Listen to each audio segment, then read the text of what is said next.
Coming up on Advocate Today, Savage Garden alum Darren Hayes joins me to talk about his first album in 10 years.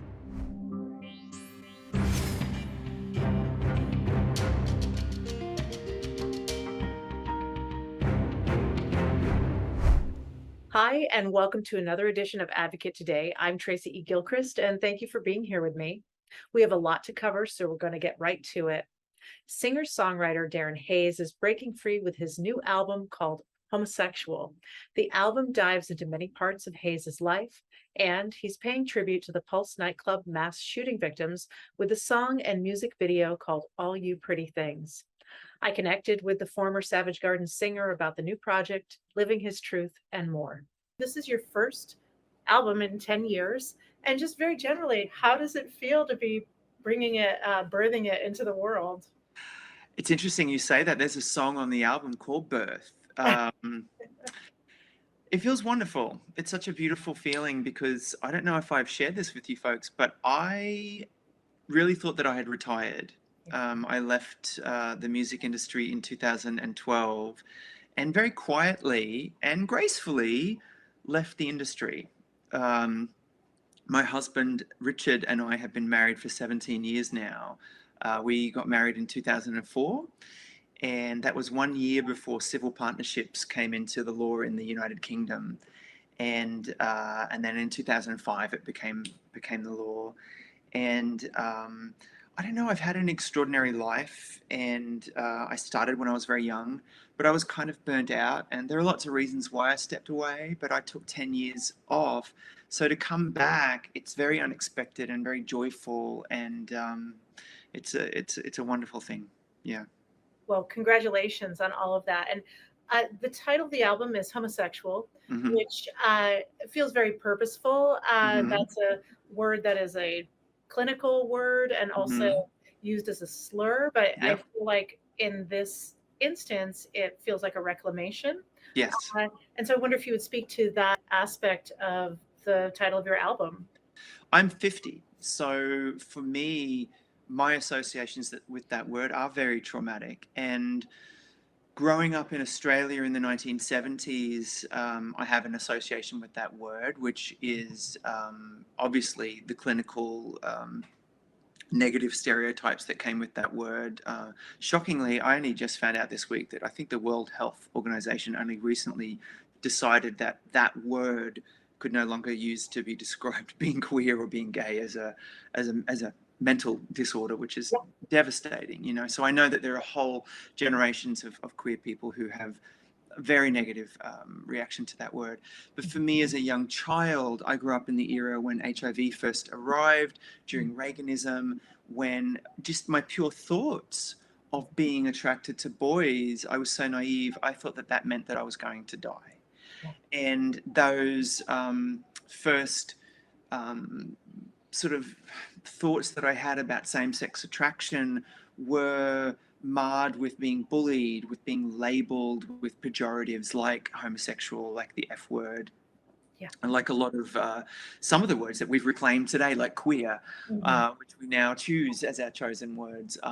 But for me, crawling out from underneath the shame and the internalized homophobia that I felt as a child, and then going forward in a music industry where in the mid 1990s and the 2000s, where I didn't even have people like, say, George Michael, who I adored, who was an out pop star at the time. I was struggling with my sexuality. So for me, using this word um, was a way for me to sort of break free of my own journey and an association with that word to show that I'm proud.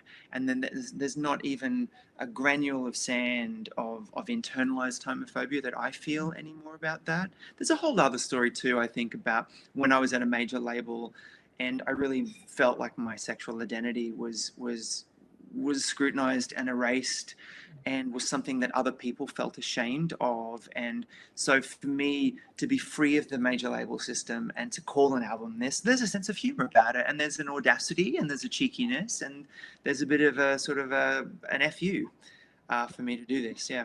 You do have a song on the album that pays homage to the people who were shot at the Pulse nightclub in Mhm. 2016. And I wonder if you would talk a little bit about, honoring those folks. Yeah, it's a song called "All You Pretty Things," Mhm. and well, part of the sadness of not making music for the last 10 years is that a lot of things happened in the world, and one of those things that really affected the queer community was the Pulse nightclub tragedy. I think what touched me so much was that we think of queer spaces, and especially nightclubs, as inherently safe. Sometimes gay spaces and clubs were the only places that queer people could go to feel safe. And to have that safety violated, it felt like such a violence that we hadn't experienced maybe since the times of Stonewall.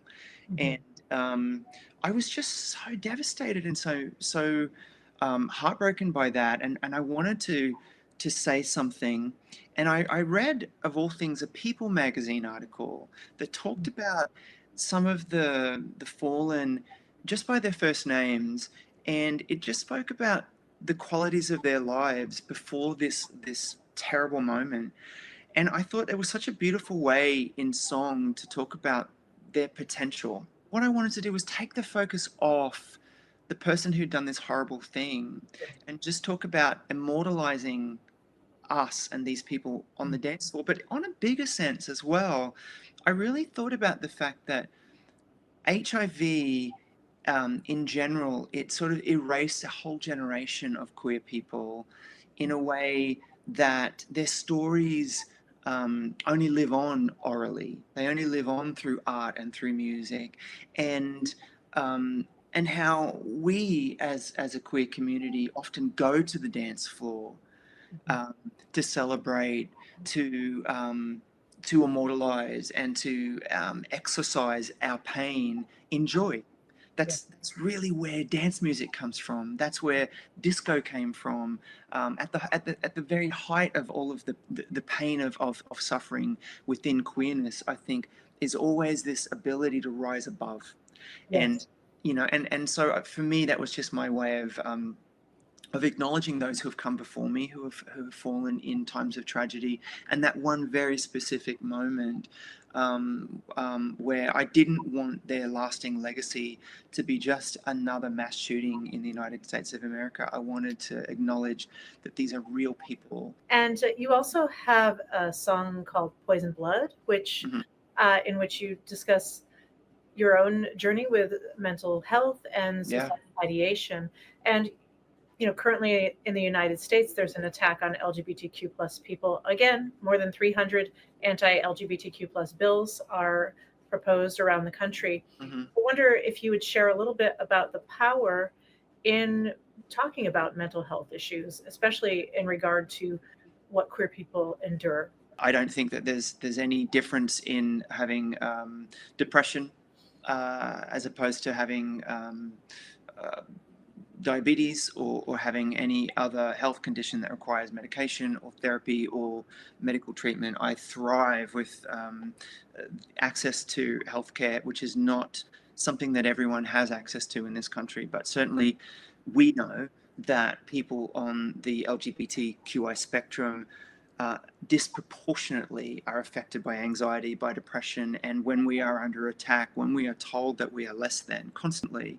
Um, you spoke about it very briefly, but when we as a nation are willing to shut down a library rather than have a book in it that acknowledges us, the message that that sends to young people is that we are repulsive, that we are unlovable, and we have all, I think, had to experience that enormous weight of getting out from underneath this external shame. So I talk about mental health um, in order for young people to understand that not only is it completely normal that you would feel some of these things, but especially if you're queer, this is disproportionate, and that what you're feeling, um, um, if it feels overwhelming, it's okay for that to be the experience that you're having. Thanks so much to Darren for speaking with me. He's truly an inspiration to the queer community. His new album, Homosexual, is out now, so head to darrenhayes.com for tour dates and more. For more entertainment news and other stories, open the Advocate channel, streaming now on Roku, Fire TV, Apple TV, and Android TV. You can also download our app on your Android or Apple devices.